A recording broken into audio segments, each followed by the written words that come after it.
The Mac Observer's Mac Geek Gab, episode 684 for Monday, November 20th, 2017.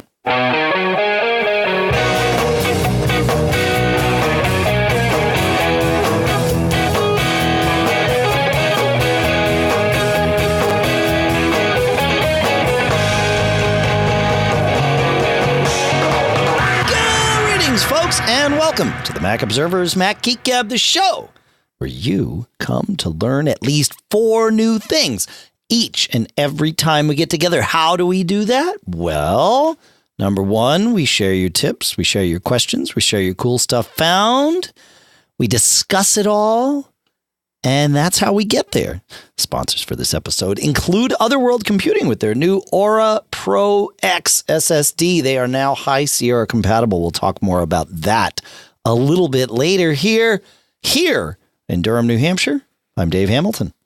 And here in rather windy and chilly Fairfield, Connecticut, this is John F. Braun. Yeah, this is like my least favorite kind of weather. I mean, it's kind of fun because you can have a fire like in the fireplace every night. And so we'll obviously be doing that as soon as we finish recording the show here. But or maybe before, maybe my family will light one. My son likes to light them. But yeah, it's a little crazy, with the wind and the cold. But, whatevs. It's all good. Let's dive right in, shall we, Mr. Braun? Shirley. Stop calling me Shirley. My name's Dave. But you call me whatever you want. Scott writes in. He said, Dave, I do believe you were going to do some cable modem testing to determine which would be a good option for DOCSIS 3.1 modems.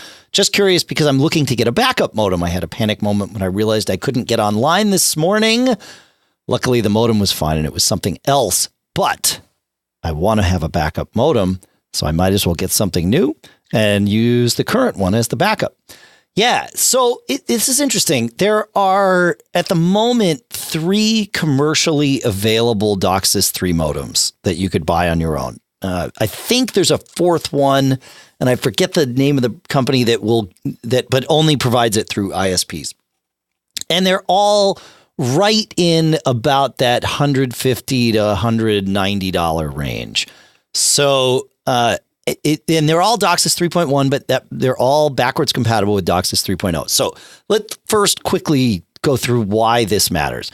Right now, all of our cable modems for the last several years have all been DOCSIS 3.0, which allows bonding of the channels and lets you get speeds up to the way providers in the U.S. work. Let's not talk about theoretical maximums. Let's talk about what's actually being provided. The way they work here, those speeds are going to be upwards of maybe 300 to 500 megabits per second on the downstream, and generally not much higher than 50 or 100 on the upstream. That's just the way the providers work. And obviously it depends on what service level you buy from your provider and all that good stuff. DOCSIS 3.1 changes that dramatically. It brings in a different type of channel. I think they're called OFDM channels, John. And that means you can get more bandwidth into one channel so you don't have to bond together all these other ones, although they can do bonding, and will allow you to get to gigabit speeds or even faster. But remember that your router probably only has 1 gigabit Ethernet port. So, that's where that can change. So wanting gigabit speeds is one reason to get a DOCSIS 3.1 modem, but there is another one that we've discussed on this show and is absolutely a reason that anybody buying a new modem today should just go and get a DOCSIS 3.1, even if you have no plans to upgrade to DOCSIS 3.1 service. And that is that we've talked a lot on this show about buffer bloat in the past. Buffer bloat being when you're trying to upload something using up all your upstream bandwidth, as you would like to, because you've got it, you might as well use it. Cable modems are notoriously terrible at managing the queue of data and wind up slowing down everything else on your network or on your outbound, on your internet connection when you are sending lots of data out the upstream. And that can happen a lot. It can happen with online backups. It can happen with iCloud Photo Library. It can happen, for me when I'm uploading podcasts, right? Those kinds of things. So we've talked about getting a router that can manage buffer bloat and all that stuff. Well, here's the thing. Cable Labs mandated with DOCSIS 3.1 that they had to build better queuing management right into the cable modem. So instead of us having to worry about it in our routers, the cable modems are supposed to take care of it. And they do. Here's the even better part. They do no matter how you're connecting. So a DOCSIS 3.1 capable modem, even if you're just connecting with DOCSIS 3.0, like most of us still are, you still get that better queuing management, and buffer bloat in that sense goes away entirely. It's pretty awesome. So that's why I think you might want to get a DOCSIS 3.1 modem. Obviously, Scott, you're already on that bandwagon. So there are three. There's the Netgear CM1000, which when I checked and put this together was $172 on Amazon. There is the Aris CM8200, which is $189 on Amazon. And there's the Motorola MB8600, which is $158 on Amazon. The Motorola, surprisingly, is the only one that has 4 Ethernet ports or more than one Ethernet port that are built for bonding. So you could bond those together and get faster than gigabit speeds, because your provider can give you faster than gigabit speeds if you want to buy it. The Aris modem has 2 Ethernet ports, but they are not currently built for bonding. They're built for creating 2 separate networks. I'm not sure what the use case for that would be. The Netgear has just 1 Ethernet port. So you get gigabit maximum out of that thing, and that's it. The only other thing that's interesting, and this is really a geeky feature, is DOCSIS 3.1 modems have a spectrum analyzer page built into them at port 8080 on their IP address. So yeah, cool. It's cool, right? Yeah, I mean, it's. I'm not sure what value it would have. But it's cool. You know, you can see it, right, John? It's spectrum analyzer being something that shows frequencies and power levels and all sorts of other interesting technical tidbits, yes? Yes. So what do you see on that?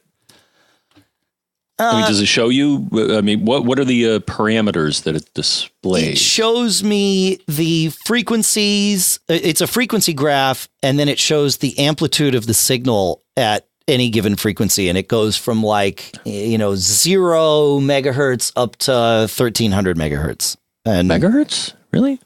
Megahertz, yeah.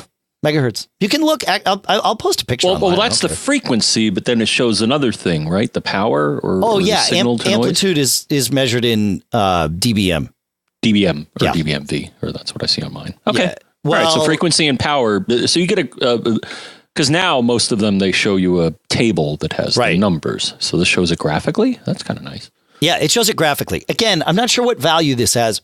Here's the weird part: the cable companies have been requiring some of the vendors to block this in their modems. So Motorola, at the moment, the firmware that's being pushed by Xfinity, Comcast, for the Motorola modem, has this turned off.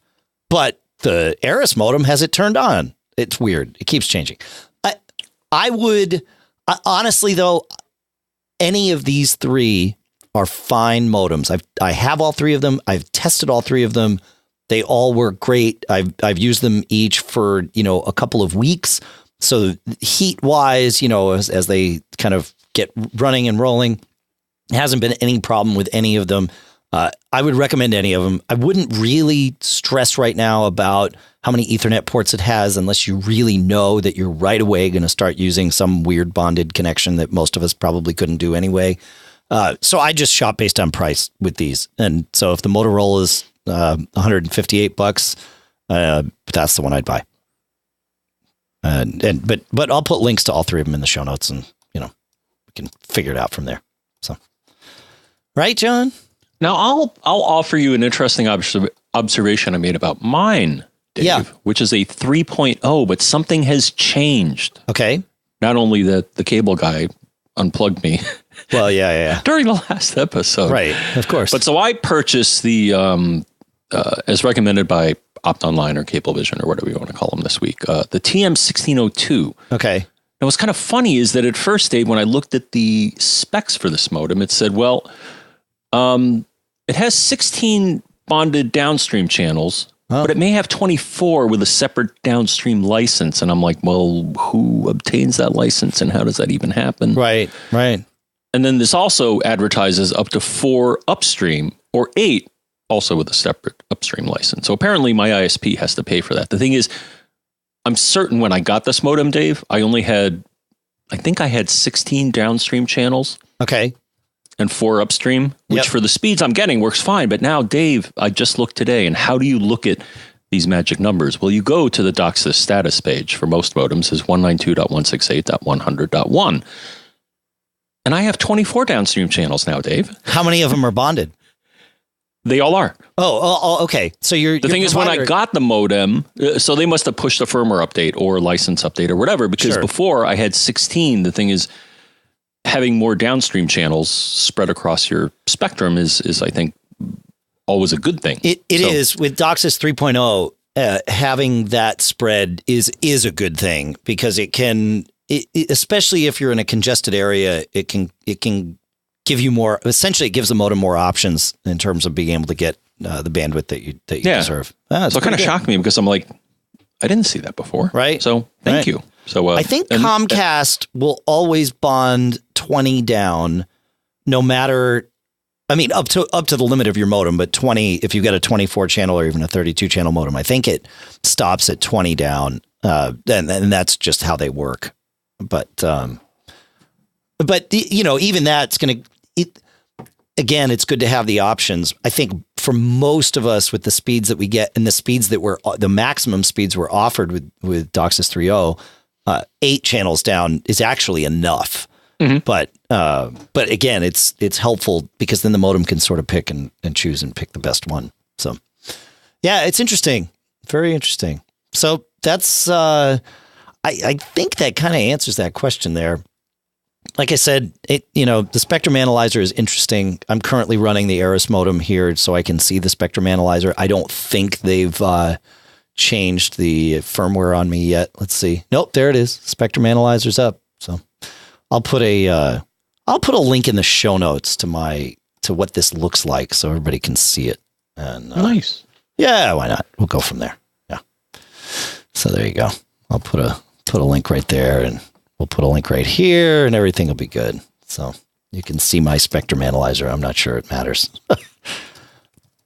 At least until Dropbox says too many people are looking at that link. But there you go. Okay, so moving along here, finding something. I'm not sure. I think we might have kind of covered everybody's questions all at once. We had Michael and Mike, but I'm not sure if we even need to talk through that. I think we kind of went through everything. Look at that. 3 questions in one, John. Why don't we move to some of the tips that we got? How's that sound? Sounds great. All right, great. I'm bringing us to Brother Jay here. And preach on, brother. Yeah, Brother Jay says he does preach on, I think. Yeah, I've been a silent but loyal listener to Mac Geek Gab for quite some time, and was compelled to compose and send this in the midst of the latest installment, episode 683. When I heard the Mountain utility by name, I immediately knew the answer to the listener's question. We were talking about APFS and snapshots and what was going on. And he says, as concluded during the show, the preboot and VM volumes are APFS specific, and EFI is no longer there. I believe they are in some manner associated with the recovery volume. If they were not, Carbon Copy Cloner and I think ChronoSync would not mirror them to the backup drive. He said, Mountain alerts me too when any volume is mounted or dismounted. He says, with regards to snapshots, the mount and dismount of those volumes occur during the local snapshot backups. He says there's a program that we've actually mentioned on the show many times called Time Machine Editor. And the new version of Time Machine Editor, version 5, supports the optional capture of APFS snapshots. It's on by default. You can turn it off with the new version of Time Machine Editor. And we'll put a link to Time Machine Editor in the show notes. He says, and whenever a snapshot is either captured or backed up, its volume is mounted for approximately 30 seconds and then dismounted thereafter. With regards to a tool to manipulate them, he says, I use Tinker Tool System The latest version has support to capture, view, and delete local snapshots. And then, moreover, for added granularity and manipulation of the Time Machine backups and possibly snapshots, I use Backup Loop. So we'll put all those in the show notes. He finishes by saying it's a well-known fact Apple has not adequately documented snapshots in the realm of APFS. If they have, I must have overlooked it. No, they haven't. And he says, so I hope this information helps someone somewhere. Yeah, this is good stuff. Thank you very much for the oh my gosh, I didn't even know they updated it. I didn't either until I read Brother Jay's email here. I had no idea that Time Machine Editor had been updated. So, yeah. So there we are, John. You said you have some stuff to add to this, yeah? Well, I had one stuff or thing, but I noticed this the other day. So, Dave, when we were talking about all the kind of weird stuff that's happening with High Sierra and, the pre-boot and, the stuff it leaves behind, I noticed this even today, Dave. For whatever reason, I had the volumes directory listed in my Finder, and all of a sudden today I noticed this per the discussion about local snapshots. Yeah. When my system is doing a Time Machine backup, I notice this in the volumes directory. All of a sudden, a folder appears, com.apple.timemachine.local snapshots. Makes sense. Okay. Yeah. Here's what kind of doesn't make sense is that it has a circle with a line through it on the folder. And if you try to get into it, if you don't know what that means, typically when you see a folder with a red circle and a white line through it, that means nope. So the thing is, your user account doesn't have permission to read it. But that's what I mean. That makes sense because it would be a root only option. That would be backing up everything, including things your user account can't see. So, yeah. So it was just an interesting observation that it made this visible, but inaccessible. Right. I just thought, okay, whatever. Yeah. So if you want to know if your local snapshots are working, then mount your volumes directory or look at it through the terminal and you'll get a happy little surprise. But you won't be able to see what's in it. I was just going to say, but you can't browse through them. Yeah, exactly. Yeah. Though I'm going to find a way to get in there, Dave. Yeah, we're working on this, and with your help, we'll get there, folks. That's good stuff. Yeah. In fact, if you want to help, feedback at macgeekgab.com is where you would send us an email. Yeah. Yeah, I've heard that, Dave. I've heard if you send an email to feedback at macgeekgab.com, somebody will probably read it and maybe even get back to you or address it on our show, right? Yeah, that's feedback at macgeekgab.com. There you go. That's right. We'll talk more about premium stuff in a little bit, but I was thinking a lot this weekend, actually talking with somebody else about APFS, and it hit me that, with APFS, the way that it is, the fact that it's new, I believe that just this week, ProSoft announced Drive Genius for APFS. There's a beta. They're going to fix it. Good. Yeah. Well, it's not fixed. They're going to enhance it, right? I mean, that's really what it is. Well, what they basically said is, well, we don't support APFS, so we're just not going to run. Right. Which is smart.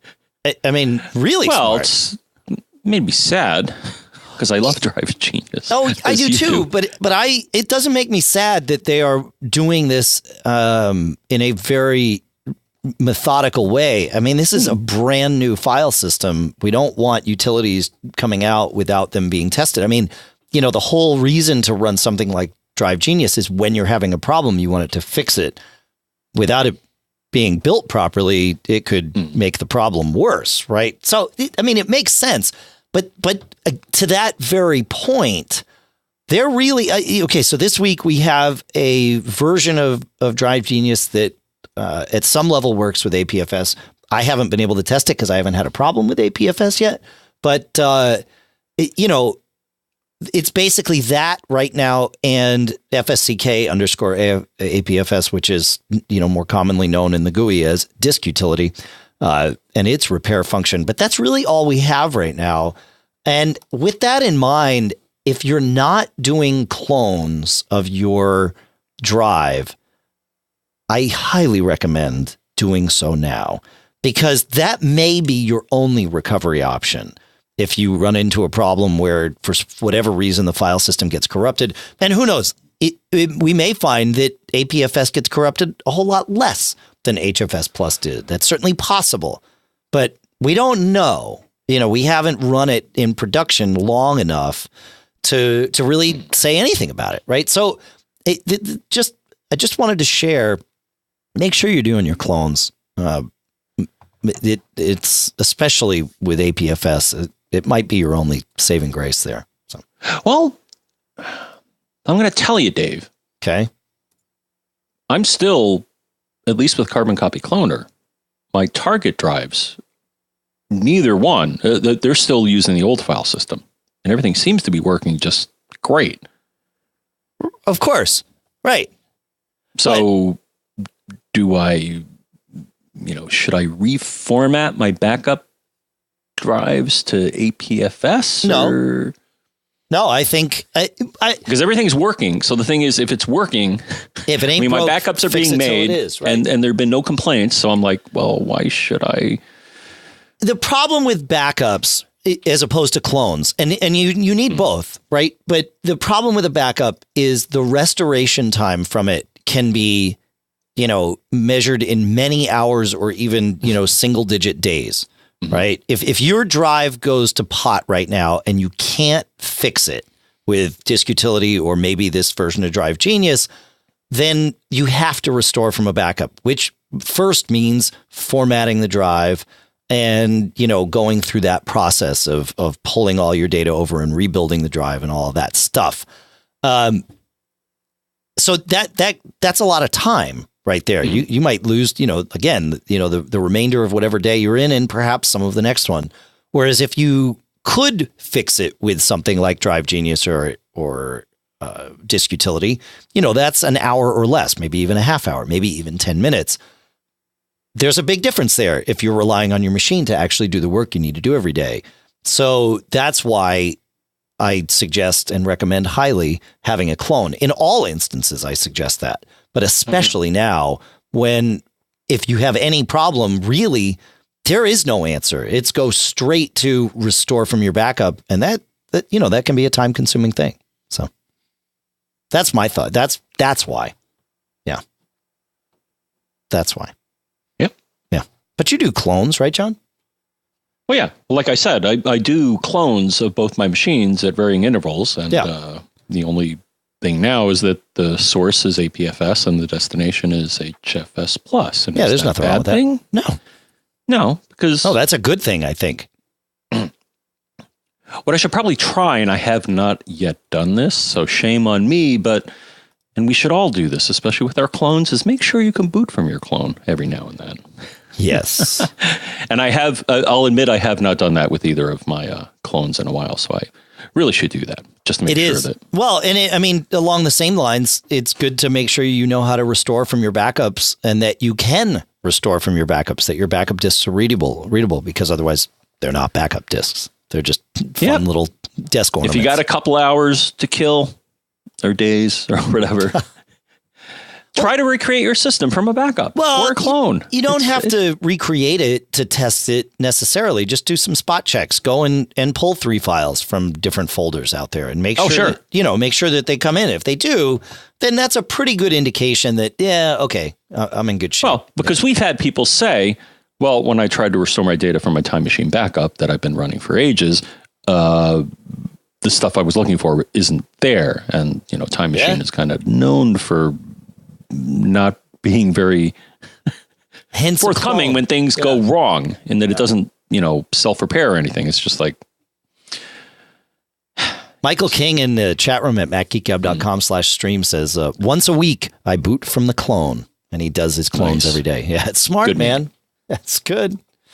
It's because he cares about it. He doesn't want to have to make it up. All right.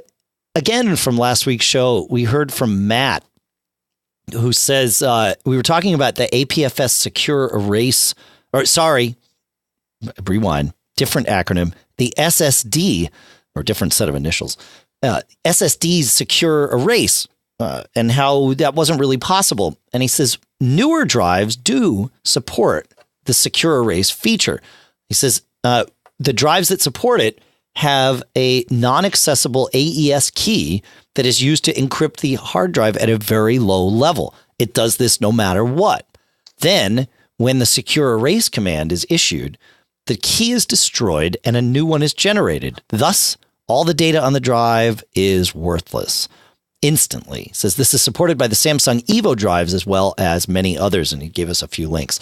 So this is it looks to be, from what I can tell, looking at post on superuser.com, it looks to be a standard ATA command that you can do. Okay. And it's called the security_erase command. And it just tells the drive, yep, go do your thing. And boom, that's it. All right. Done. Yeah. So we had speculated as much, but it's good to get a confirmation. So with rotational drives, this isn't a thing. Right. In that they slog through rewriting, different patterns and stuff like that to do what they call a secure erase. But on an SSD, it's new and improved. New and improved. Yeah. Good to know. Yeah. It's very cool. I wonder if mine, because I think both my SSDs are crucials. We'll have to wrap with them. Yeah. Find out. Secure erase in there. I don't know. Yeah. Yeah. It's pretty cool. It's the only way, but it certainly is a smart way of doing it. So I like implementations like Well, as we talked, the dumb way is do not do a secure erase with something like this utility on an SSD, because that's just silliness. Yeah, and it wouldn't work anyway. So it won't work the way you think. Right. It won't. Yeah, it won't actually do it. That's right. Yeah. Cool. Craziness. All right. Moving to the next tip from Joe. You want to take us there, John? I will take it to Joe. All right. Wait, Joe disappeared. No, there he is. Okay. So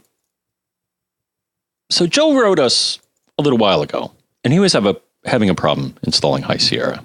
Welcome to the club, pal. But he followed up with us because he was having this weird, and he was not the only one. He was having this error where during the High Sierra install process, it would say, I can't unmount the drive that you want me to install this on, so I give up. And it's like, dude. So he wrote back and said, solved. So we want to share it with you. So one piece of advice that worked for a lot of people that had High Sierra install errors is download the latest installer. They definitely had some problems, and I think still have some problems. But he said he wanted to follow up. He was finally able to install High Sierra on his Mac Mini with an SSD. Initially, he wanted to do an over-the-top or upgrade installation, I think, so I wouldn't lose any of my settings nor have to reinstall apps. There still is no solution for this, as the installation hangs because it can't unmount the drive. What I decided to do was, number one, create a time machine backup on a locally attached external drive. Next, boot the system off of a High Sierra installer loaded on a thumb drive. Then load terminal and force unmount the drive. Okay, that's annoying, but it works. Then next, run this utility and format the drive with APFS. Then install High Sierra, and then the installation prompted me to restore the data from the time machine backup. Voila! Well, he said that's how you spell voila. VOILA. What? That's how you spell voila. What? Yes, correct. No, it's not. That what? Totally is. No, voila is WALA. Wait, so yeah. Yeah. Right. Yeah. What is that? What language? Moving on.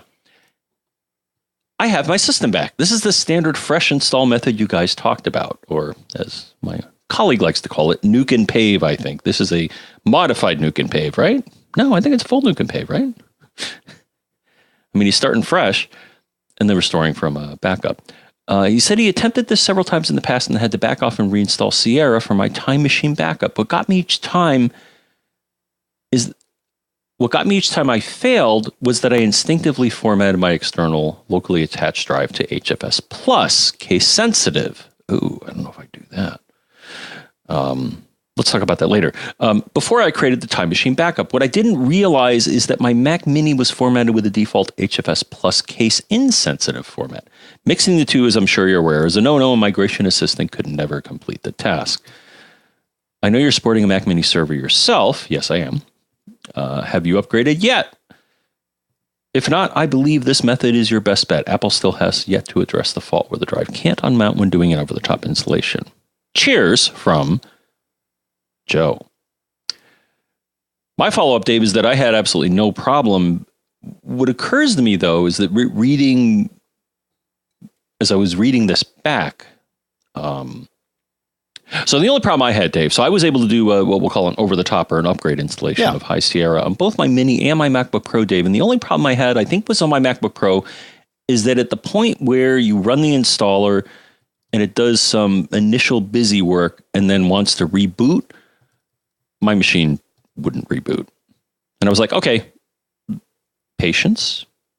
I usually wait 5 minutes. If 5 minutes, which is an eternity in computer time, if nothing happens, then I'm like, all right. The thing is, I forced the shutdown. It's like I'm having deja vu. 5 minutes is an eternity in computer time. Yes.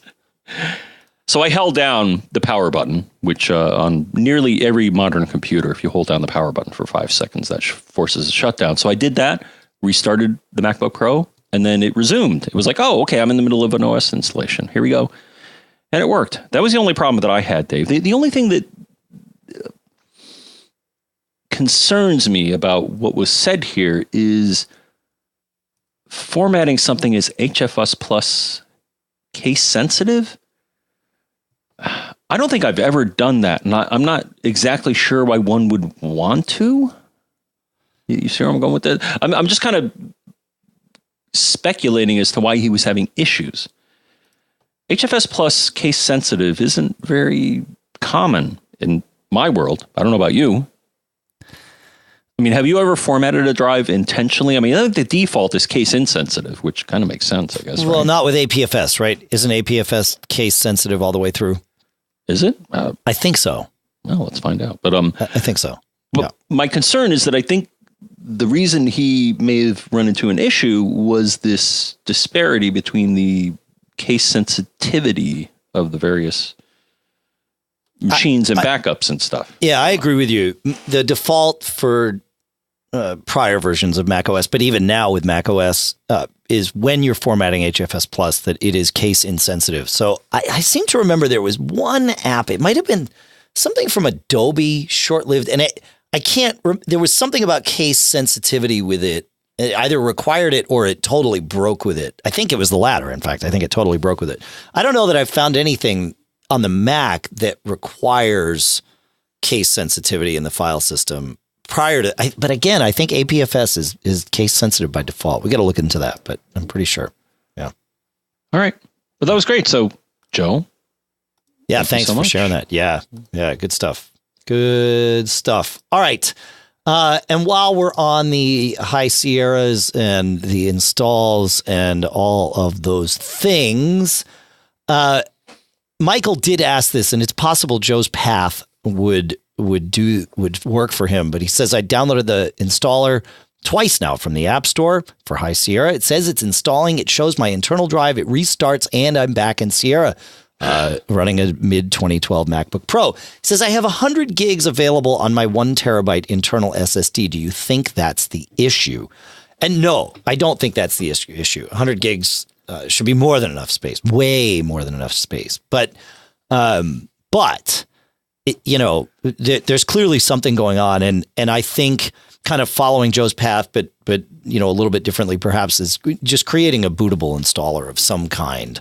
And we can put links to Jim Tanis over at Tech Review, put a great piece together about how to do this from the command line. It's actually built into Disk Utility now to make its own USB installer.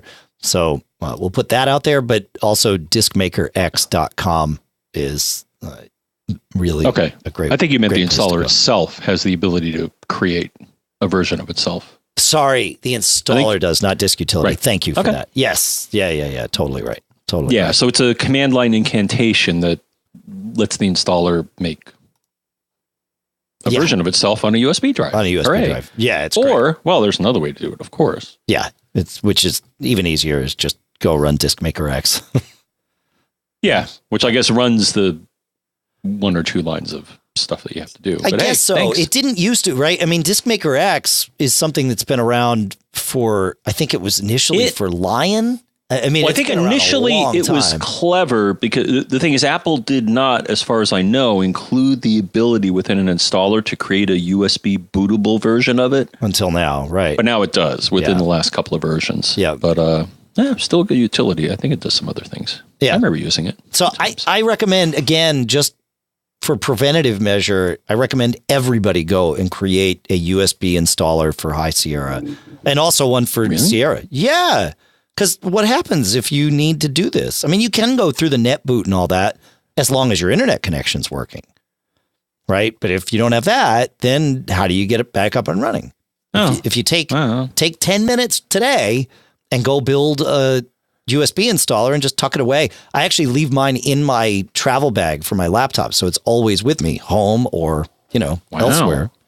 Yeah, man. It's kind of smart. I just have installers going back to... Right.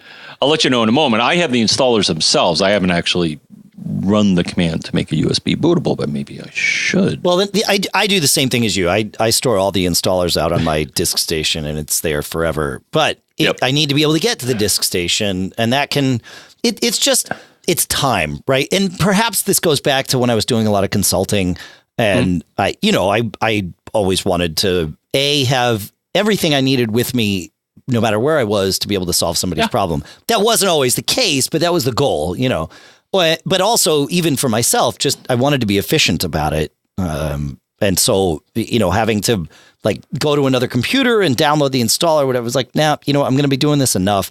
I'll need it at some point. Let's just put it out here and you're good. Yeah. So. Yeah. Okay. Well, now you mentioned it, something terrible is going to happen and I won't have a USB bootable. Yeah. Well, you've got two computers. I mean, you can make one. It's not going to kill you, but it's just, I think it'll happen to me when I'm traveling and I don't have a spare. Right. So, there you go. Yeah. Yeah. Yeah. Then we hang out with some geeky people. The thing is that Dave, I think the chance of, especially within our TMO group, of someone having what we're looking for. Hey, does anybody have a charging cable or even bootable, whatever? Right. Well, now you're the guy. So you're the guy, Dave. So but I'm not always traveling with the TMO group. Right. I'm always the guy no matter what. Yeah. Sometimes I'm on my own. And so there you go. Yeah. It's like when we go to CES or another event, you're the guy that's going to have the installer when our computer crashes violently and we can't do anything. Correct. That's right. Outstanding. Yeah. Yeah. Yeah. It's great. Hey, I want to take a minute and talk about, I think it's going to be two sponsors here, John, but you got to bear with me. I might not do the second one and you'll see why. We'll see if I'm brave enough to. The first one I'm very happy to do, and that's Otherworld Computing at macsales.com. This time around, they've asked me to talk about their Aura Pro X, or perhaps Aura Pro 10. I'm not sure. I think it's X. There's a big X on the screen, so I'm going to say X. But these are their drives that are built to upgrade your PCIe equipped Mac. And now, several things. Number one, they're designed for High Sierra. The new Aura Pro X SSDs, they take full advantage of APFS, including strong encryption, copy on write metadata, space sharing, cloning, directories, snapshots.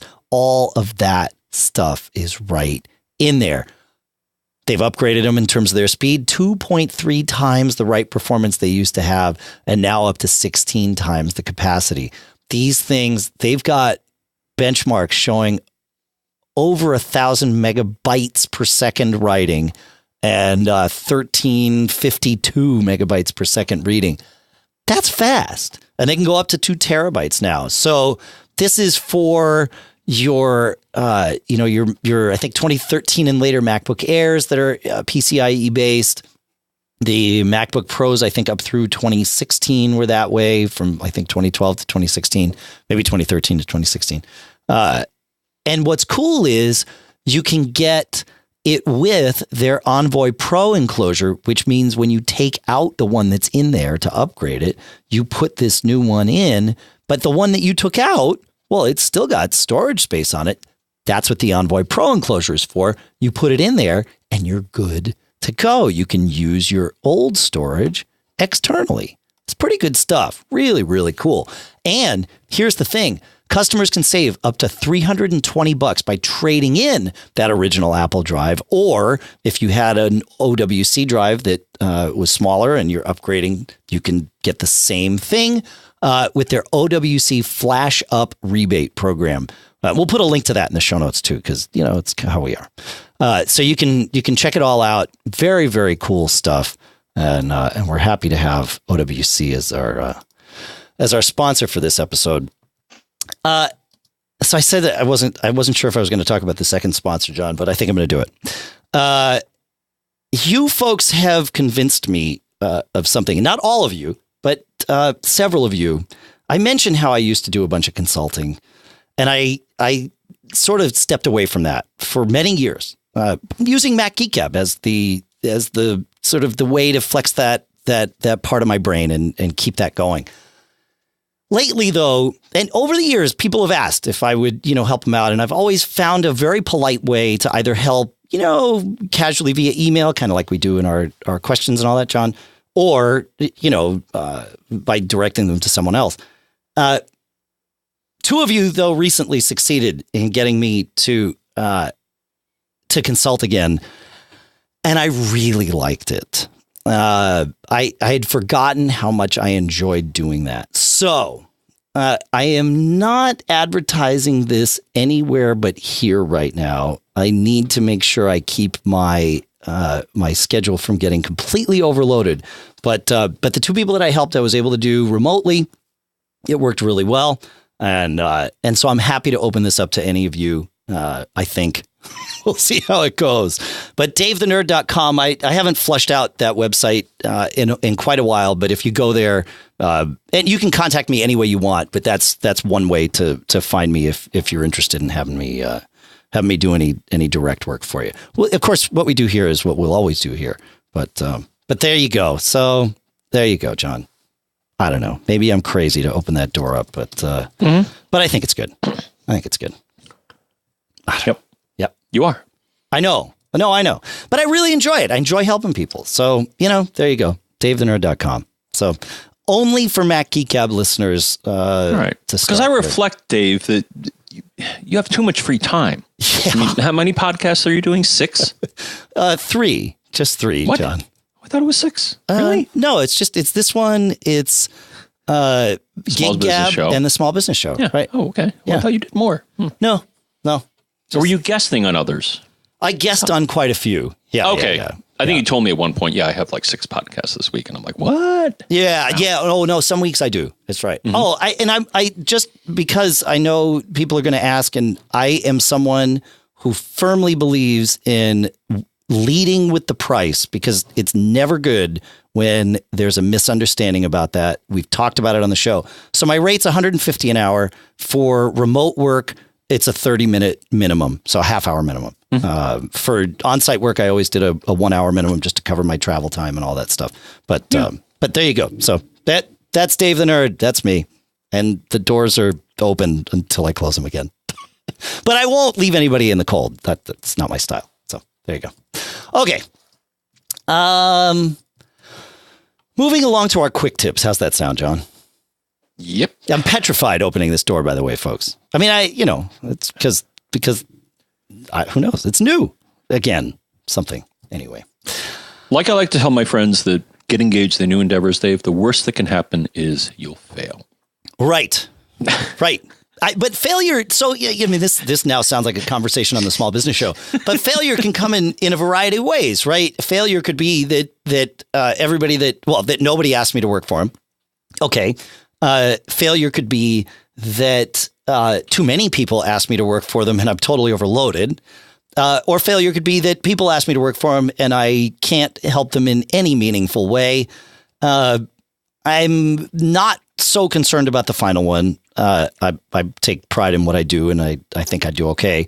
In fact, I know I do okay. So that one's not so bad. And the other two, really, if no one asked me to do work for them, well, that's kind of okay. I mean, I would miss out on doing it, but it doesn't overload my schedule because there's nothing on the schedule. It's really the one that I'm worried about is does the schedule get too full? But I'm pretty good at managing my schedule. So, there you go. Anyway. Yeah. So, Greig, I think that's how Greig, Greig. I'm not sure how to. I've never seen that. I know it's a typo name. Could be Greg or it could be Greig. Or, no, it's not a typo. Right. Yeah, because that's how I'm assuming he signed his email as well. But to get to the tip, Greig says, Greig.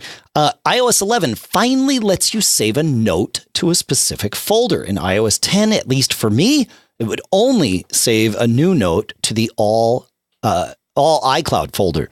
I haven't seen this highlighted anywhere, but it has been high on my wish list ever since I started using Notes rather than Evernote or OneNote. Very, very cool. Thanks for the tip, Greig. That's good stuff. I like it. What's the problem, John? Notes? Okay. No, I'm looking. I'll try this later. Cool. Yeah. I mean, I see if I'm in Notes and then I try and I hit on the share sheet, one of the newer options that I haven't seen before is save to files. I wonder if that's it because it shows a little folder. Right. There you go. Okay. Doesn't seem to be on OS. We'll fiddle with it. But thanks for the... Yeah, it's definitely there on iOS 11. I found a thing, John. You know how we use 8.8.8.8 as a good IPv4 domain name server, DNS server, for testing or even for long-term use? Who is that, pray tell? That's Google. IBM, perhaps combined with others, but I think it is just IBM, brings us 9.9.9.9. But here's the interesting thing. This isn't just a DNS server. It is a filtered DNS server, filtering out malware. It says from the Quad9 site, it says Quad9 brings together cyber threat intelligence about malicious domains from a variety of public and private sources and blocks access to those malicious domains when your system attempts to contact them. When you use Quad9, attackers and malware cannot leverage the known malicious domains to control your systems, and their ability to steal your data or cause harm will be hindered. Quad9 is an effective way to add additional layer of security to your infrastructure for free. So it starts to sound a little marketing speaky. But so there's 9.9.9.9, which has the block list in it. It has DNSSEC and it... DNSSEC? What is that, Dave? Do you know what that is? I absolutely know what it is, and I know why it's required. I don't know if we want to go down that rabbit hole, but... It's a way of saying that server there has the rights to be my, and correct me if I'm wrong, but it's a way of further saying that this domain name server has the ability to be authoritative for me, right? Is that right?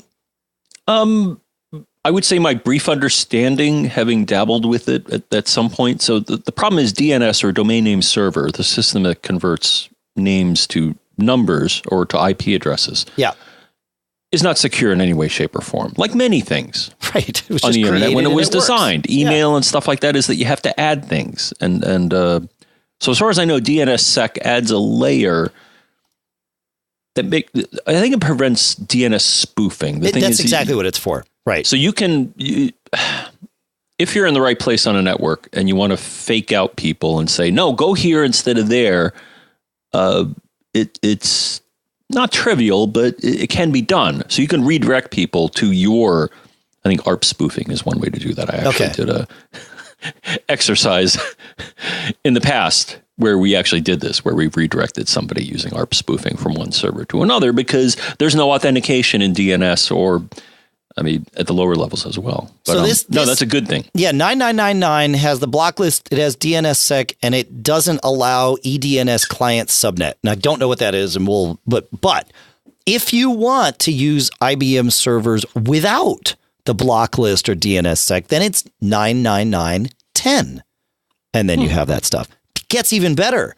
They've got 2 servers for IPv6 as well. 2620:FE::FE, which is like the first one with the block list and all the stuff. And without the block list, instead of FE at the end, it's 10 at the end. So now, I don't think Google's DNS was doing IPv6, but that may have changed. I haven't looked into that. But anyway, I wanted to point out this Quad9 thing. So, yeah, but they're offering, so the things that you mentioned the Quad9 offer sounds like very similar to what OpenDNS can offer you if you want.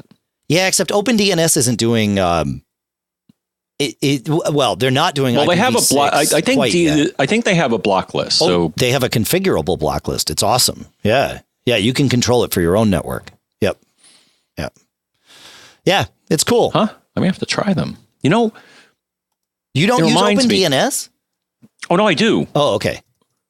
No, but the thing that, I'll have to review this. So the thing is, Namebench is something that I've used in the past, Dave, which basically benchmarks your computer's performance with various DNS servers.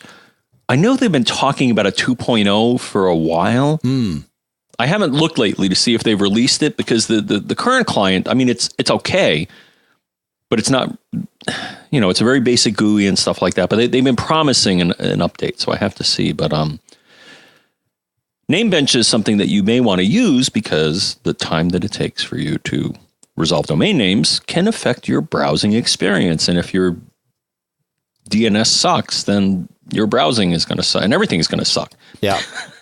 So Google does have, in addition to 8888 and 8844 for IPv4 addresses, they do have 2 for IPv6. And I'm not going to read them to you. I'll just put a link in the show notes. Yeah. Yeah. Nice. So there you go. Cool. All right. And then we have 2 cool stuffs found. I think that's the way we're supposed to say it. That's how we pluralize that, right, John? The first from Eliot. He says, I keep, am I doing this right? Freaking mail, man, was this a premium one? It was a premium one. So let me look in the premium box. I'm just going to read Eliot's thing from there because, okay. So mail sometimes does weird things with creating PDFs. I thought it had been fixed. He says, I keep a small square steel plate inside the case of my iPhone because I use a magnetic car mount on my dashboard. When I got my iPhone 10, I was disappointed that I could not move to wireless charging because of the presence of that plate. It interfered between the phone back and the inductive coils of the charging pad. The main attractiveness of wireless charging is that I am a doctor and I am on call around twice a week. My phone charges at my bedside, but I have to be able to grab it easily to answer calls essentially in my sleep. What a drag to have to take off my case every night to arrange the phone for charging at my bedside. It looked like I was going to have to choose between the convenience of wireless charging and the convenience of the magnetic car mount. Just for kicks, he says, though, I relocated the little plate as low down on the back of the phone's case as I could. The iPhone 10 is light enough that having the magnet support it from the bottom is firm enough, and lo and behold, it no longer interferes with wireless charging. So, and then he recommends this 1999 Seneo. Well, it went up. It's now $22.79. Amazon's prices change all the time. It's a wireless charging stand that kind of props the phone up nicely for you. So we will put that in the show notes. Looks pretty cool, actually. So, and if you have an iPhone 10 or an iPhone 8 and you haven't tried wireless charging, I highly recommend it. Don't pay Apple's, $60 for the Belkin or Mophie wireless pucks. There's no reason. You can get this one for $22 or the monoprice one. I actually have one on the order. It should be here Friday. That's $9.99, I think. And wow. I found one on Amazon that I've been using for 2 or 3 weeks since I mentioned it on the show, and it's been totally fine. Yeah. As long as it's Qi compatible. That's it. Guess, yeah. Right? Qi. So that's the standard. Mm-hmm. I don't know if there are others, but, okay. Maybe. Yeah. So what's has your experience? So currently with wired charging, if you're plugged into a standard thing, it's 1 amp. And if you have a high current one, it charges at 2 point whatever. Yes. Amps. Well, up to 2.1, depending on the size of the battery. Right. Right. Yeah. It may fall short of that. But has your experience been it's as good or better, or, it's wireless instead of wired? Does it manage the charging the same based on your observations or experience? Oh, definitely. It goes fast at first, and then it trickles down when it when it gets further up. Yeah, I haven't done enough testing to say whether it's faster or slower. I mean, it would stand to reason that wired charging could be faster because you're not losing anything to the inductive nature of right. Not, but there's a resistance problem, right? Is what you've created with wireless charging. There's something in between the contacts. Mm-hmm.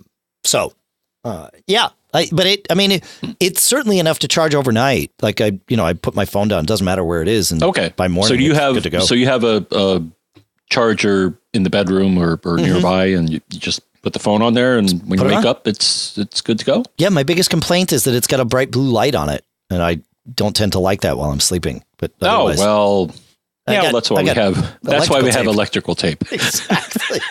But the thing is, you need the light to know. I mean, the light has some status indication, right, as to whether or not it's ready to charge, is charging, or trying to charge but having an error.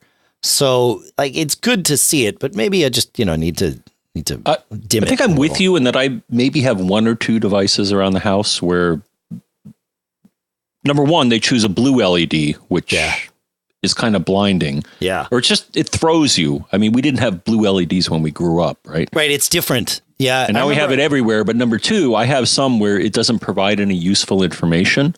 So it's like, let's put the tape over there. The tape. It just gets the tape. That's right. Yeah. Hey, so I have one other cool stuff's found, John. Yeah, and that's exciting. That is the Fingbox. Now, we've talked a lot about Fing on this show, which is certainly one of our favorite network scanner information apps that'll tell you as much as it possibly can within the confines of iOS on your phone. Even Mac OS. Oh, correct? That's right. Oh, yeah. I always forget. Well, they have a command line. Well, I believe they have a command line version. So they don't have a graphical or a GUI client for Mac OS, but they do have a version of it where if you're willing to delve into the terminal, folks, it does pretty much everything it does on iOS. Last I checked, so that's fun. But anyway, so they made a box. Dave, they made it's a little puck, yeah. And what's cool. So the concept behind the Fingbox is essentially two things: one, to give you more insight into what's going on with your network, and two, to be a type of security box, right? It can prevent attacks and things like that. Unlike all the other ones that we've mentioned, though, that want all traffic from your network to flow through them, the Fingbox just has one Ethernet port on it, and you plug it into your router. That's it. And then you connect to it. It does not, like other solutions we've seen, so it does not demand to be the router, or is that even an option? It's not it will not be your router. Okay. It is just... all I got to say right now, and then I'll let you continue. I'm sorry. So they rethought the problem because... They did. I'm uneasy with devices wanting to take over your network to do the security thing, because then you can't use the cool features of your current router. Correct. So they don't do that. Outstanding. So it just plugs into a port and that's it. One Ethernet port. In your switch. Yes. Right. Wow. Yeah. But what's cool is it because they know how to do the stuff that they do. I get a list of all of the devices on my network, and I can associate those devices with people. Right. And then I can tell it, one of the things I can do is I can tell it, I might have, let's say, 5 devices associated with my wife, right? I might have her phone and her computer and her Apple Watch and her iPad and a laptop, let's say. And all of those things are associated with her, but I set one of them to be her tracker, essentially. And I now know that my wife has been home for an hour because I'm looking at Fingbox or the Fing app, and I can look at the Fingbox, and it says, her iPhone came home an hour ago, so she's been home for an hour. My kids have been home for 2 hours. Or I can see that they left 32 minutes ago or something like that. It's well aware, but it shows me everything that's happening on my network, all the devices that are there. It alerts me anytime a new device joins the network, so I can either block it or say it's okay or add it to someone's profile or whatever I want to do. It measures my internet speed, and whatever server they're using seems like it maxes out at about 170 megabits a second because I can't, it just doesn't see my gigabit speeds, but that's okay. It'll do Wi-Fi performance, which is really kind of cool. Remember we talked about that app, I think it was last week, that you can walk around your house and have it tell you how fast your Wi-Fi is in any given corner of your house. The Fingbox will do that for you, and it's your local server, so you're not worrying about anything online. Remember we were talking about how you had to point that app at maybe a file on your Mac or something. Don't need to worry about that with the Fingbox.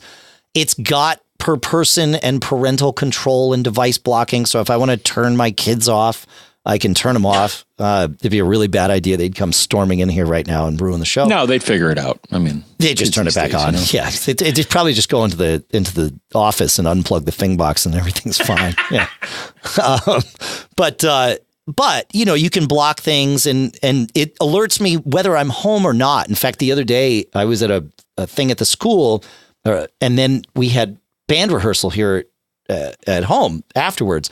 And as I'm at the school, I see on my, actually, it showed me on my watch, it's like some weirdly named iPad joined my network. I'm like, who is at the house? What's going on? And like one of the guys in the band has an iPad that's got the strangest name on it or something. It's like, oh, and then somebody else joined. I'm like, oh, right. The guys are getting there to set up for band practice. It's all good. But it's also got this thing, John. What do they call it? I want to get the name right. The digital fence. Right?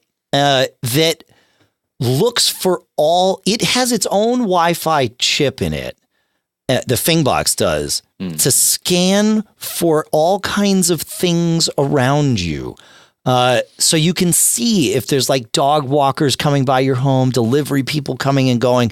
It knows when people with Wi-Fi devices, even though they're not associated with your network, it knows when they get close, which is handy. So you can see. So does it give you a log of SSIDs that it's seen? It gives me SSIDs, but it also gives me devices. So if there's a device scanning for Wi-Fi networks in my area, it will see it. So if somebody's phone shows up and is looking for Wi-Fi networks, as phones always do, it's like, yep, we know you're nearby. Okay. Well, it's just like Fing, the software. It does that. Like what about I think I told you when I go to most public Wi-Fi, when I get on them, if I got some time to kill, I'm like, hey, let's run Fing and see who's on here with me. But that's what I'm saying is it's not looking for people that are on your network. I mean, it does. Right. It looks for people who are on your network, but it looks for people who are not on your network too, and just have devices nearby, which is cool. And then, so is it? Go ahead, because you tell me. So my question is that we've discussed a lot of security products in the past, and for example. Little Snitch, I love to death. Though it can get kind of intrusive, and it sounds like this product may have the potential to be like that. I mean, it hasn't been overbearing for me. It's been okay. In that the alerts that you get, you haven't found them to be. No, I only get alerted. I only get alerted once for any device that joins my network. Okay. And then from there, I have to decide, what I want to do about that device. And if I choose to block it, well, then that's the end of that. It's also got a cool thing. You know how we talk about either UPnP or NatPMP, but UPnP is the standard by which you can enable, if you turn it on in your router, then devices on your network can open ports in your router for you. And that's a really convenient thing. But from a security standpoint, devices that can just configure port forwarding for themselves on your network, that's not necessarily something that you want to leave unchecked. Well, if it's malware, it could create a hole and then some evil software outside of your network can come into your network and wreak havoc. So that's right. That's the potential bad news, right? The Fingbox watches your router and constantly retrieves a list of any ports that have been opened with UPnP. And it alerts me when new ones are open. So I rebooted a device, or I turned something on the other day. I was doing a bunch of stuff with the network. And suddenly it was like, oh, hey, this device, the Playroom Apple TV. Oh, that's right. We were painting the downstairs. So the Apple TV was off. We turned it back on. And I got a notification, and I can see it right here in my internet security section on Fingbox. It says, oh, yeah, the Playroom Apple TV via UPnP opened up port 16402. Do you want to block this? And you can close it by having the Fingbox go and tell the router, also via UPnP, close that port. It's pretty cool. So I don't have to worry about it. I know I'm going to get an alert. And what's cool is not only do I get a notification on my phone, but the light on top, there's like a ring of lights on top of the puck that is the Fingbox. Fling is the name of my band. Fingbox is the name of this thing. There's a ring of lights, and normally it's just blue. Speaking of blue LEDs, you can turn it off so that normally it's nothing if you want to have it, truly off. And then if a new device has joined my network, it flashes. So I know that I have to go into the app and like do something about that. If there's a problem, it changes to a different color. So it has this way of just saying, oh yeah, hey, by the way, you there's something that I think needs your attention. You should take care of this. And the colors, it's blue if it's not such a big deal. It's orange, it's red, it's green. Does different things depending on what's going on. It's a pretty cool thing. And it records internet outages because it's aware of when your connection's up or down. So, and of course, everything I'm talking about here, you can do remotely other than your Wi-Fi speeds, because if you're not there, you can't test the Wi-Fi speeds in your house. So it's pretty cool. I like it. I do too. For $129, it seems like a pretty cool thing to add to your network. So there you go. Fingbox. Yeah. I did 10 minutes on it. So. Well, because I'm looking now, and so I'm running a piece of software today, which still works under High Sierra because I just ran it here. Yep. Called Port Map. Yeah. You think it works. Well, it talks to my Eero and it shows me, well, no, it lists the mappings, but it doesn't do anything beyond that. Right. Whereas this clearly That's right. does. That's right. Yeah. Way beyond that, but just to mention it. Yeah, if you're curious about what mappings are in your device and they don't offer an interface because the Eero, last I checked, does, or most routers, I'll take that back. Some do, some don't. Right. Some will show you the UPnP mappings or the weird alternative. NAP PMP. Yeah. Yeah, it's pretty cool. Hey, I want to thank our premium subscribers that contributed this week, John. And of course, you can learn all about this at macgeekgab.com/premium. And the way our premium works is you choose if you want to contribute a one-time thing or on a schedule. You can either do once a month or once every 6 months. And it's just for those of you that really want to support what we do here at the show directly. Our sponsors, obviously, help pay our bills here. And we really couldn't do the show without the combination of them and you. It really makes a huge, huge difference for us. This week on the monthly $10 plan, we had Santiago M, John D, Stephen A, John V, Jeff P, and Gary B. And then on the biannual $25 every 6 month plan, we had Mark P, Mikhail S, Jim D, Harvey H, and Ian T. So thank you so much to all of you. MacGeekGab.com/premium is where you can go to learn about that. And once you are a premium subscriber, premium at MacGeekGab.com is the email address that we prioritize for you. It helps in a huge way. All right. So thank you to all of you. Thank you. Where are we here, John? Why don't we skip? We have a section on essentially Plex and private cloud movies. Let's skip that for this week and go down to the other one, or do you want to do the Plex stuff, John? No, let's, I will follow your lead. All right. So we'll skip the Plex stuff for this week. We'll get there. You know how we are. The cable modem thing that we started with today has been on the list for, I think, about a month and a half. So, this stuff comes around. It's good. Going to listener Craig says, I have a problem that I'm hoping you can help with. Listening to internet audio streams on both iOS and macOS devices from both browser-based and app-based sources. After successfully accessing the stream and after a seemingly random interval, somewhere between 1 and 10 minutes, I lose the stream. Sometimes I can restart it immediately by choosing pause and then start. Other times I have to wait and retry later. And sometimes it spontaneously restarts after a seemingly random interval. Interestingly, I never experienced this signal dropping with video. All of this behavior occurs only in my house, not when I'm traveling, not in hotels, making my local internet apparatus the suspect. My router is a Netgear Nighthawk R7300. Access to the internet is via cable. The problem is not related to my distance from the router, occurring when I'm in the same room with the router or on another floor in the house. Any suggestions? So let's talk first about the difference between video and audio. Most of the time when you're streaming audio in the way that you described, you're essentially doing it in real time. There might be a very small buffer, but it usually isn't going to buffer the whole song or the whole whatever. It generally just comes in on demand as needed. So when there's a hiccup in your network, the audio is going to see it after a short period of time. It might be 5 or 10 seconds, but that's it. And then it drops out. With video, generally speaking, it's exactly the opposite. As much as possible is buffered to you as fast as possible, regardless of the speed at which you're playing back the video, which of course would be 1x. Most of us tend to play videos at one speed. So, and that way, because they know that bandwidth can fluctuate. So when you're watching a movie, sometimes with a Netflix movie, you'll get the whole thing at once, or sometimes they'll chunk it up into, 2 or 4 or 6 or 8 parts, and then, send you this part and then this part and then this part. But you're not doing a constant flow stream. It's coming in bunches. So if you're having intermittent internet problems, but otherwise your speed is good, it makes sense that video would appear unaffected and audio would be affected. So now that we are operating under that assumption. Yeah. Okay. Yeah. I'll run with you on that. Yeah. I mean, it might not be that, but that's there's nothing inherently incorrect about what I said, but in his scenario, some of those things might not be true.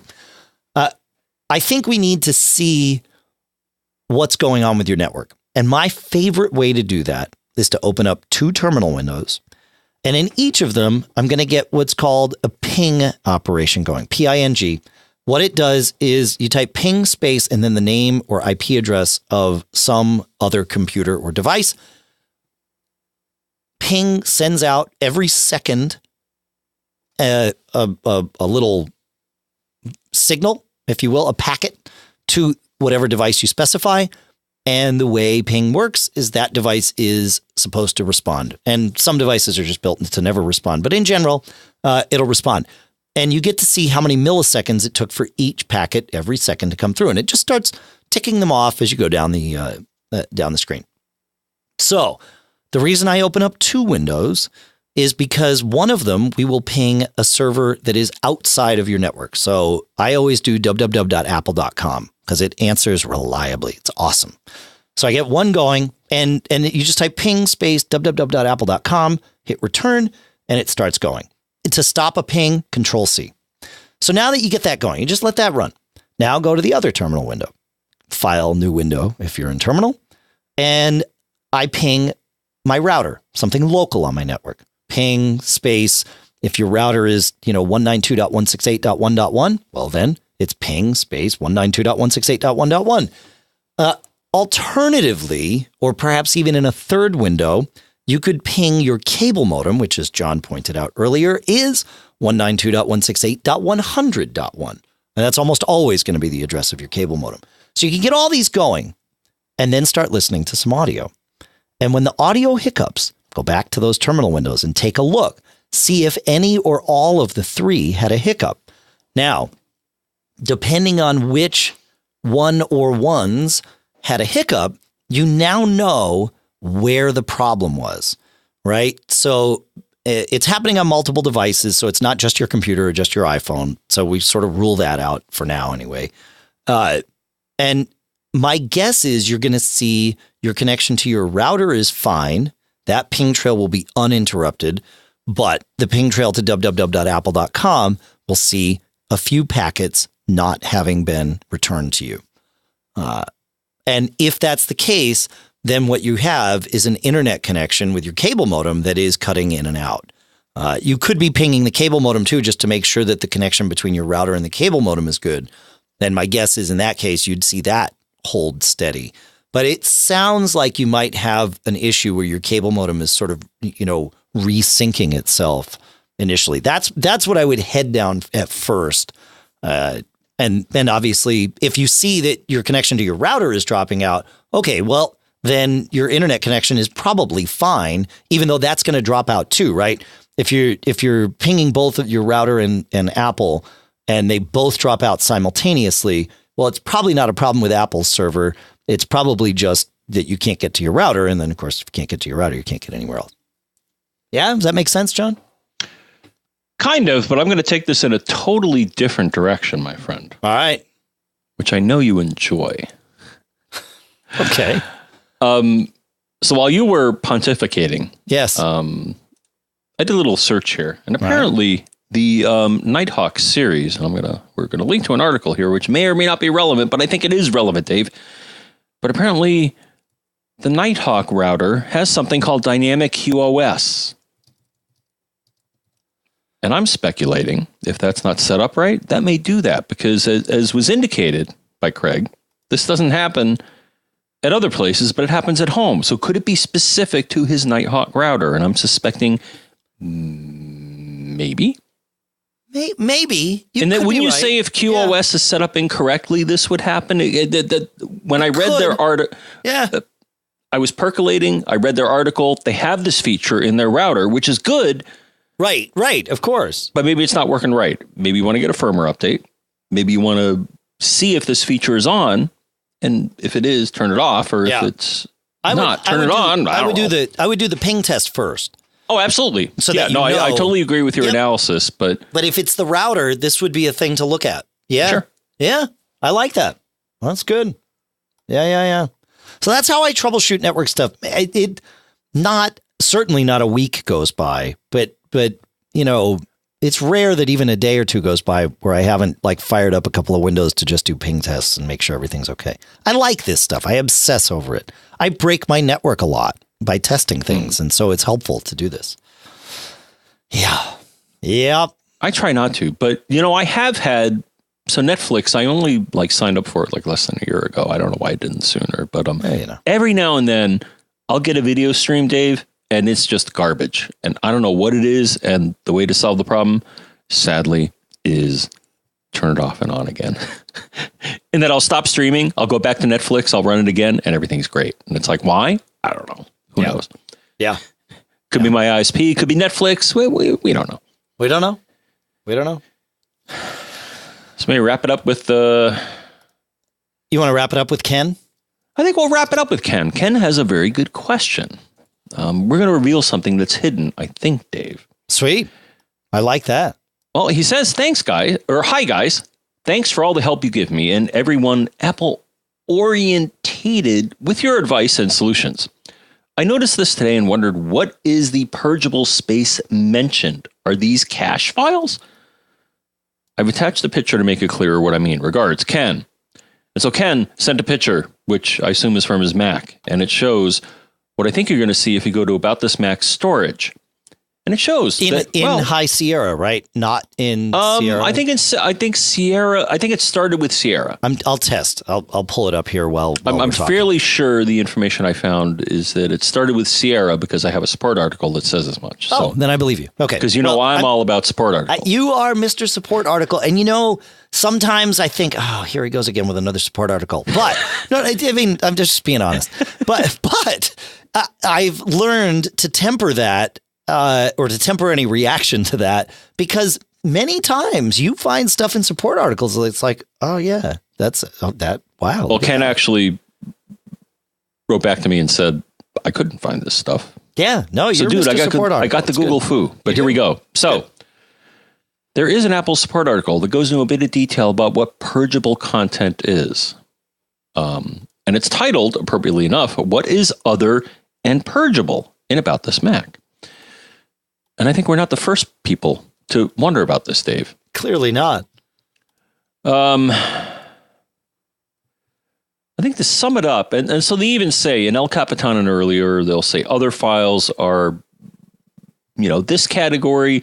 But then they say, and here's the bullet point, and the important one here, they say in Mac OS Sierra, and I would assume following, purgeable content appears when you've turned on Optimize Mac Storage.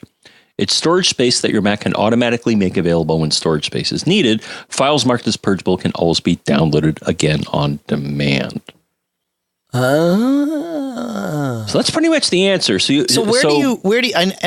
I know I've been there, but where do you go to optimize your Mac storage? Do you know? I think I know, but if you know definitively, I'll defer you. I don't have it in front of me, but I think it's iCloud. So I'm finding. Well, I'm going to click on the link in the support article. Okay, I'm finding it in that option, right? So you go to About This Mac, you click on storage, and then there's a manage ... button, And Right. there in the recommendations section, I'm seeing optimized storage. And it says that for me, it says completed with a green checkbox. So Good for you. yeah, but sure. Hey, woo, yay me.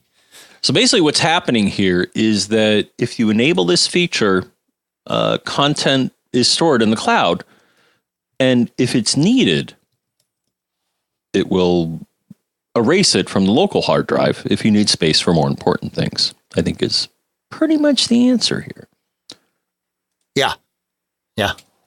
Now there's another. All right, let's see. Okay, in 6 colors, actually. You've heard of those guys, right? Yeah, I love 6 colors. Mr. Snell and Mr. Who's Morin. the other Mr. there? Dan Morin. Yeah. So anyways, they dig in if you really want it. So it's called When Free Space Isn't Free. Kind of like that. That's good. Yeah. Purgeable storage in Mac OS Sierra. So this is a feature from Sierra moving forward. And they basically go into great detail about the sort of things that are going to be classified as this. And if you need them again, so it's kind of a clever way to do things, but it may throw you. And especially, we've talked about this in the past, Dave. Sometimes the amount of free space that Mac OS tells you is available may not be entirely accurate, or it may not sync with the amount of physical space available on your drive, because they're including now, because they're all cloudy, may include or exclude space that is used for things that are temporarily stored or in the cloud. So, cool. Right. So it's a good question. In theory, the OS should handle this, and that you shouldn't even know that this is happening. And that when the space is needed, it'll delete it. And then if it needs the content that's in the cloud, then it'll re-download it. So Purgeable, man. It's Purgeable. Not I mean, also it's temp files and all of that too.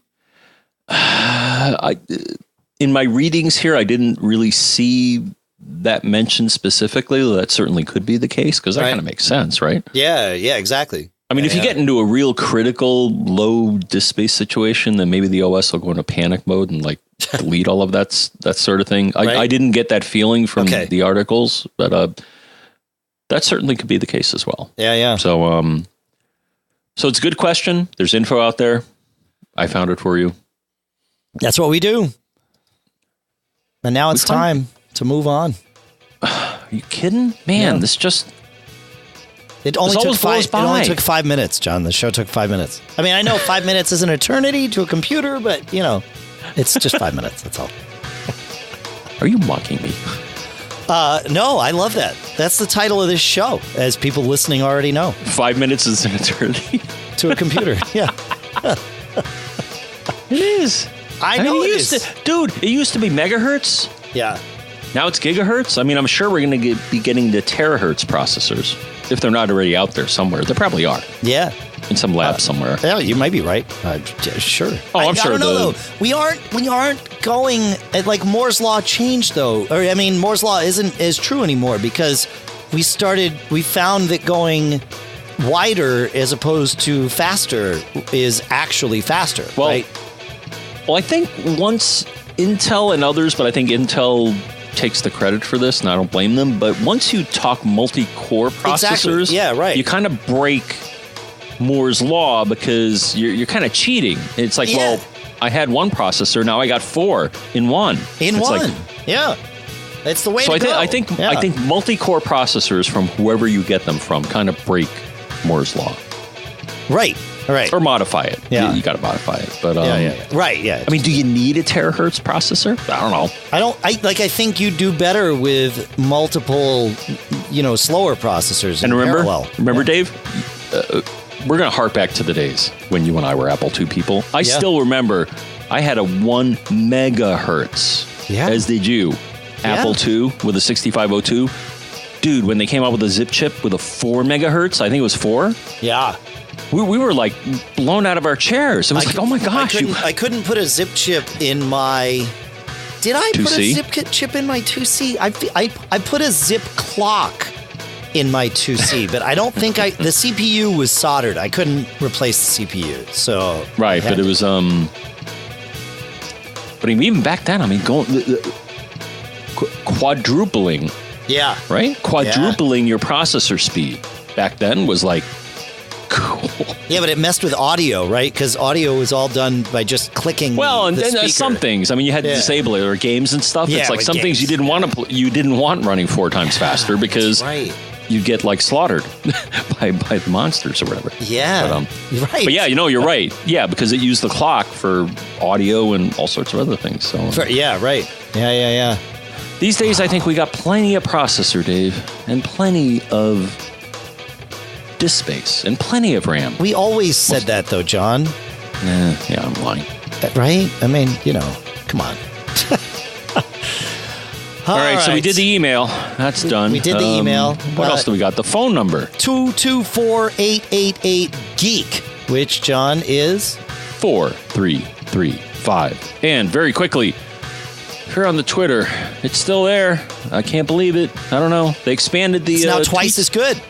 Well, no, it's twice as annoying. Correct. They doubled the tweet space. It's now 280 characters, I think. I tested this the other day. Yeah, it is. It's not so bad. But on Twitter, I am John F. Ron. He is Dave Hamilton. The podcast is Mac Geek Gab. The publication is Mac Observer. And that guy flying around somewhere... He's coming back. Pilot Pete. Yeah, he's coming back. So on the Twitters, hit us up. Hit us up, yo. There you go. What do you got? I want to thank everybody. I want to thank all of you for listening. I want to send out an additional thanks to our premium subscribers. And a special additional thanks to Dave G, who, right in the chat room, joined our premium program right while we were doing the show. So thanks for that. Yeah, I know. I want to thank Cashfly, CACHEFLY.com, for providing all the bandwidth to get the show from us to you. I want to thank you, John, for doing the show. It's so much fun. Oh, no, thank you. You're welcome. I want to thank our sponsors. Of course, Otherworld Computing at macsales.com, Smile at smilesoftware.com, Barebones Software at barebones.com, and we get a couple more coming. Oh, and yeah, DaveTheNerd.com. Thank you so much, folks. I hope you have a good week. Happy Thanksgiving. I am thankful for all of you. And that's all I got to say. John, why don't you bring us out? I guess I'll bring us out with some advice that we should all take in our lives. And that is, don't get caught. Made up.